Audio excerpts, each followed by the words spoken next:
បងប្អូនស្អាតខ្លាំងមែនទែន custom ហើយអីដែលវីដេអូ admin ផុំសុំមិញ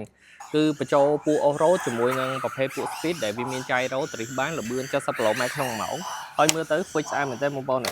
មើលចាំមើលគួតបងប្អូនចាំមើលប្រព័ន្ធ suspension គេអត់មាននេះទេបងប្អូនធ្លាក់សឹបអែមខ្លាំងមែនទែននេះខាងមុខក៏ដោយខុសមកសឹបតែម្ដងហើយមើលរៀង detail ទៅស្អាតខ្លាំងមែនទែនឥឡូវ admin បើកឲ្យមើលតិចគឺសារនេះវាមាន gyro ដែរណាបើក delay មួយសិនអូខេស្គាល់គ្នាបងប្អូននេះសិនមានមួចៃរ៉ូបន្តិចសិន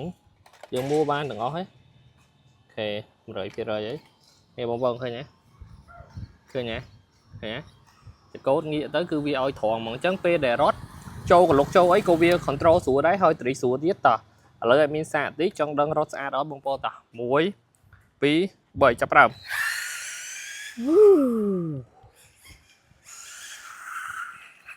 ញាក់សាច់បងប្អូនអើយ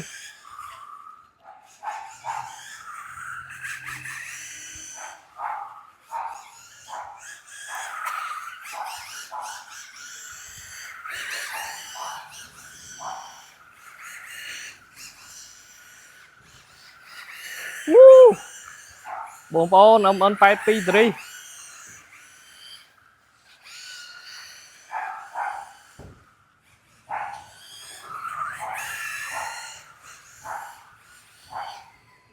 វឹបអែមខ្លាំងមែនតែនបាទวันนี้อัพนี่อัพโดดักกล้องเพื่อนจ้ะបងប្អូនចាំមើល suspension ពេលហោះហ่ะ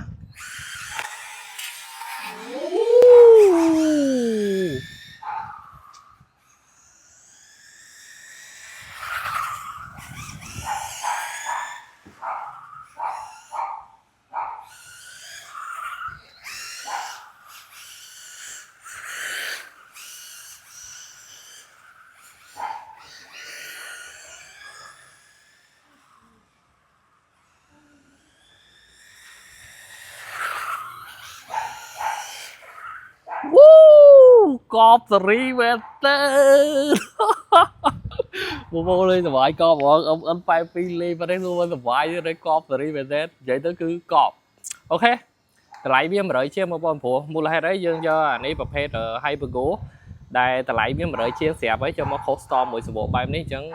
យក add ថែមតិចមែនទែនចង់លេងអាច upgrade បានណាអូខេអរគុណច្រើនបាយបាយ